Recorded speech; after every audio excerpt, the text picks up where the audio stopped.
Narito ako ngayon sa lugar kung saan natagpuan ng isang hinihinalang drug informant na nawalan ng buhay ngayong gabi.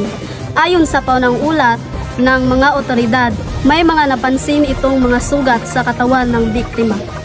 Patuloy pang sinusuri ang insaktong sanhi ng kanyang pagkamatay. Tinitignan din ng mga investigador ang posibilidad na may kaugnayan ng insidenteng ito sa iba pang magkakaugnay na kaso na naitala nitong mga nakaraang araw. Sa ngayon, nananatiling mahigpit ang pagbabantay sa lugar habang pagpapatuloy ang investigasyon. Mula dito sa pinangyarihan, ako si Crystal Sandoval ang nag-uulat para sa balita.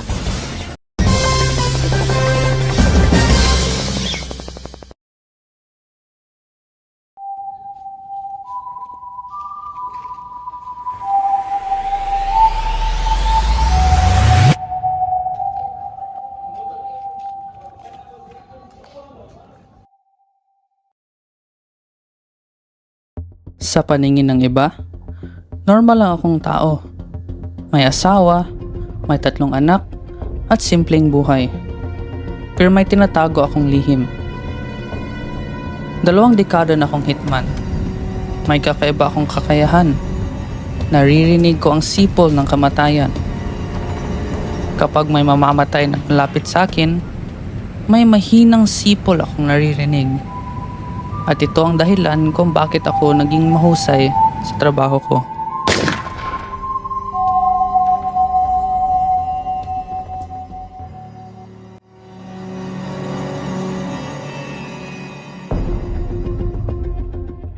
May sarili akong safe house. Doon ako naghahanda at naghihintay ng utos ng boss ko. Minsan mabilis lang ang trabaho. Minsan matagal. Sanay na akong pumatay. Walang awa at walang pagsisisi. 1 beses lang sa 1 taon ako umuwi. Hindi na ako nakauwi sa mahalagang araw ng pamilya ko. Mga birthday, graduation, at iba pa. Wala ako doon. Pero okay lang. Basta nabibigyan ko sila ng magandang buhay. Uuwi ako ngayong Sabado. Hindi ko alam, yan na palang araw na babago sa buhay ko.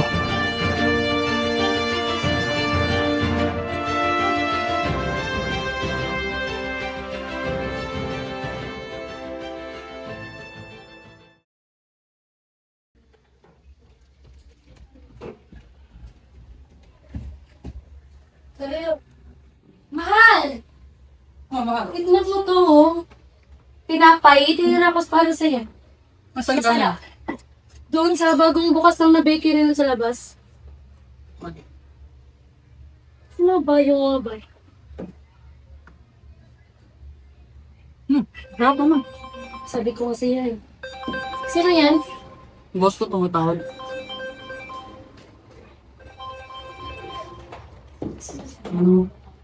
Ano boss? May papatrabaho ako sa'yo. Bakasyon nga eh. Importante ito. Boss naman. Alam mo sa 1 beses lang sa 1 taon ako umuwi. Alam ko naman, 1 beses lang? mabilisan lang to ng trabaho. Anong trabaho? Anak lang to ng drug lord. Last lang. Ito na namang last. 1 milyon ng pabuya. Regalo ko na nga lang sa'yo. O sige. Para sa'yo. Kad? Emily? Ay, di mo mabangan na kayo dito. Magmimerienda na ng oras na. Lagi lang kayo nasa cellphone dyan. Kain muna. Kailan pa umalis? Sige, pupunta. Ang boss ko. Ayos ko. Importante ang pinapagawa. O sige, basta mag-ingat ka ha. Umuwi ka kagad. Sige, salamat. Pumala na kayo. Ay po, tay. Magandang umaga po, tay. O, nasan si Emily?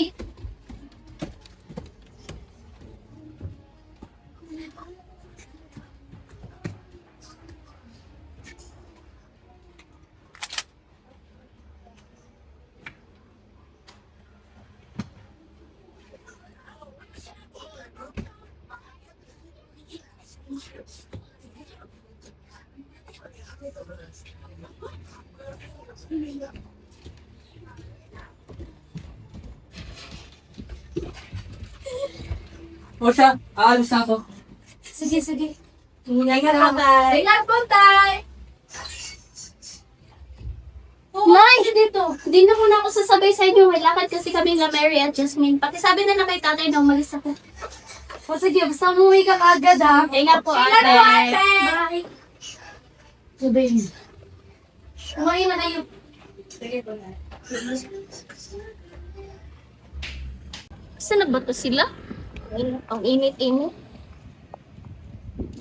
Hello, Jasmine. Asan ka na? Nandito na ako sa simbahan. Sige, papunta na ako dyan. Sige, sige. Kita na lang tayo. Emily! Hi! Hi, Jasmine! Kumusta ka na? Okay lang naman, ikaw? Okay lang din. Tagal natin hindi nagkita. Tinawagan mo na ba si Mary? Hindi pa siya sumasagot sa akin eh. Ganun ba sa akin din eh. Doon na lang natin siya hintayin. Sige. Hi, ang init-init.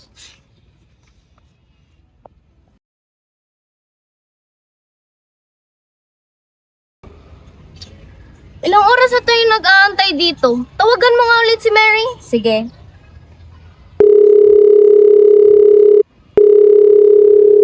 Hindi talaga siya sumasagot. Hay, teka nga, tawagan ko nga yung mama niya. Hello, tita. Nandyan po ba si Mary? Po, kanina pa umalis? Kanina pa kami nag-aantay dito eh. Sige po, tita. Salamat po. Anong oras na? Wala na tayong oras para gumala. Kailangan kong umuwi ng maaga eh. Uwi na lang tayo. Sa susunod na lang tayo gagala. Sige.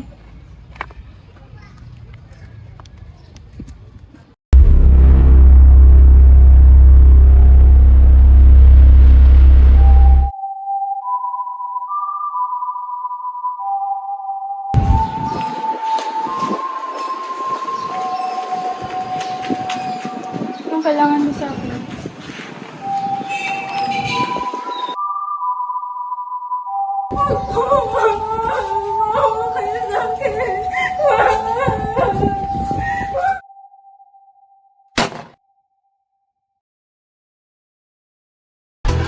Nasa likod ko ngayon ang isang babaeng natagpuan wala ng buhay at may tama siya ng baril sa ulo. Agad na responde ang mga pulis at imbestigahan ang lugar. Tinitignan ng mga investigador kung may connection ba ang aksidenteng ito. Iba pang pagkaso ng pagpatay na posibleng ginawa ng isang hitman. Mula dito sa pinangyarihan, ako si Stephanie Faith Cabrera, nag-uulat sa balita.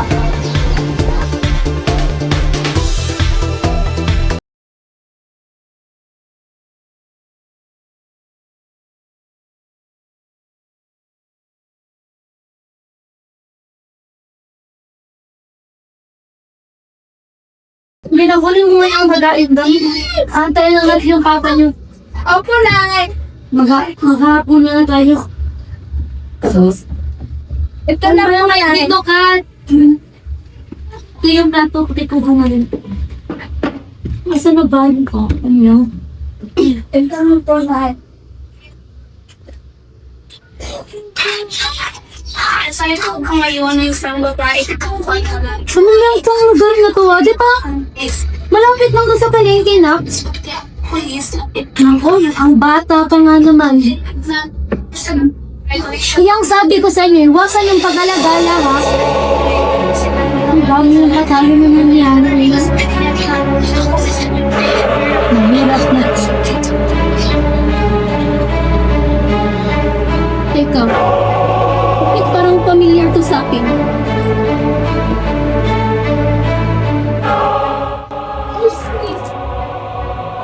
Nay! Bakit parang... Hindi pwede to! Hindi ako pwedeng magkamali, Nay! Sino ba yung anak? Kaibigan ko, si Mary! Magkapare sila ng damit! Nay! Baka si Mary ito, Nay! Baka kaya hindi siya dumating. Dahil pinatay siya! Nay! Nay, hindi! Hindi pwede to! Hindi pwede! Sige, Tay. Mary!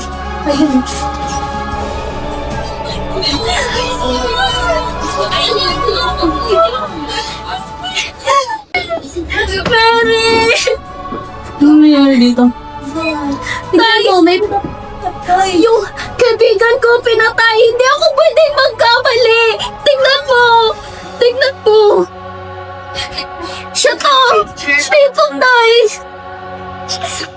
Hindi ako pwedeng magkamali, Day. Lapit na naman dito.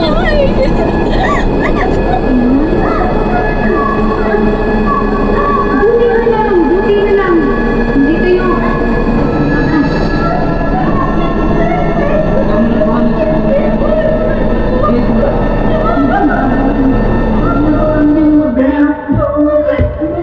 Hindi ko siya kilala. Isa lang siyang target. Isa lang siyang pangalan sa listahan. Ganito naman palagi. Tapos na. Uwi na. Limot na. Pero parang may mali. Sanay na akong pumatay. Dapat wala na tong epekto sa akin. Pero nadama yung anak ko. Hindi na to maayos. Kailangan ko na magbagong buhay.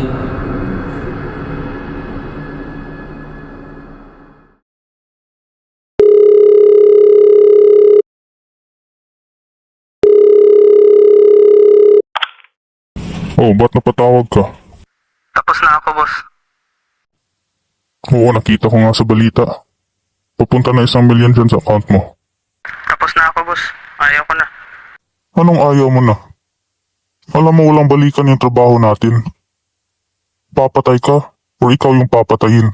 Bahala na, boss. Pumasok na naman ako sa trabaho ito para sa pamilya ko. Nung nakita kong umiyak ang anak ko, unang beses ko nadama yung konsensya. Gusto ko na magbagong buhay. Ikaw bahala.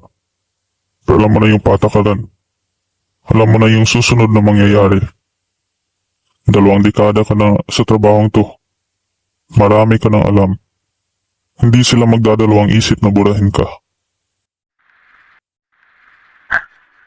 Subukan nila. Sa mga sumunod na araw, pinuhos ko yung oras ko sa pag-apply ng trabaho. Apply lang ako ng apply. Kahit anong trabaho, basta ma-applyan ko. Ang problema, puro ako apply, puro naman ako reject. Wala kasi akong experience kasi hitman ako. Hindi ko naman pwede yun ilagay sa resume or application letter eh. Nawalan ako ng pag-asa. Hanggang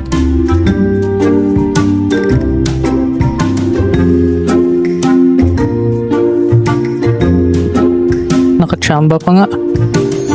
Baka ito nang simula sa pagbabago ng buhay ko.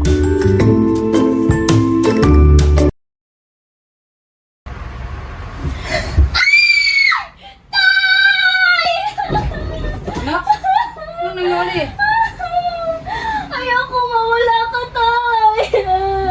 Mag-alala. Nandito na ako. Ano ba nangyari dyan? Parang may kasama na ng panaginip. Oh, kumain na lang tayo.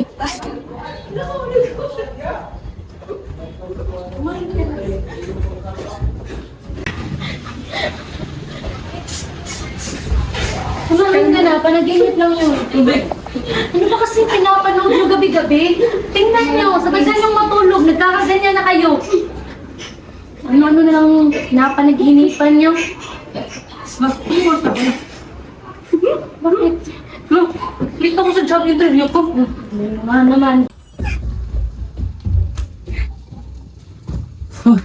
Bilis mo na ako. Ingat po tayo. Ingat po tayo. Ingat ka.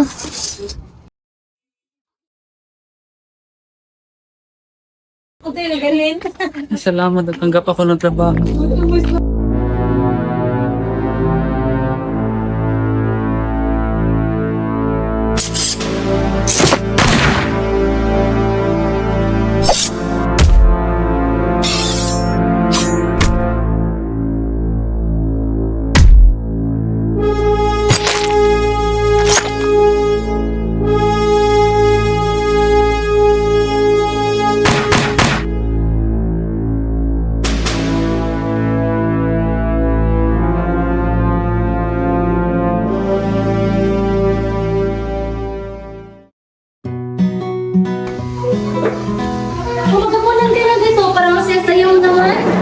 Magandang pagkakita. Alam mo yun, Tay? Natanggap ako sa bago kong trabaho.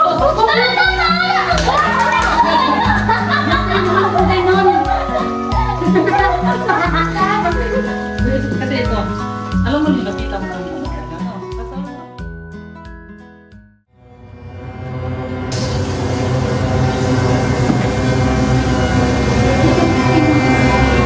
Oras na wala kayo sa tatay. Tinawagan ko na ba? Tinawagan ko na kanina pa na pero hindi talaga siya sumasagot sa akin eh. Sa akin din mo, Nay. Diba mo hindi mo una natin dito? Sino po? Opo, ako po yung asawa. Bakit po?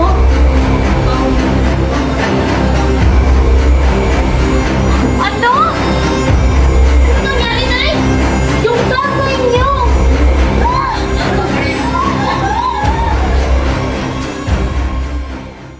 Kunti na galing. Salamat at tanggap ako ng trabaho.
Ayoko mawala ka, Tay!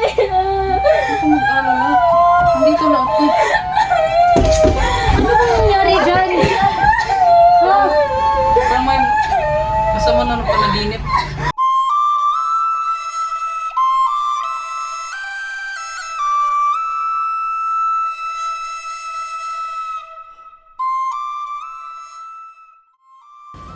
May ibang magsasabi na, buti nga namatay siya. Ang dami niyang napatay. Ang dami niyang kasalanan, tas happy ending lang. Dapat mamatay ang lahat ng kriminal. May iba rin na magsasabi na, hindi tayo perfect lahat. Kahit ano pang kasalanan ang nagawa mo, hindi pa huli para magbago. Ano man ang opinion mo, may isang importanteng katotohanan na malinaw. Balang araw, mamamatay tayong lahat. Ang bawat kilos natin ay may kapalit, mabuti man o masama.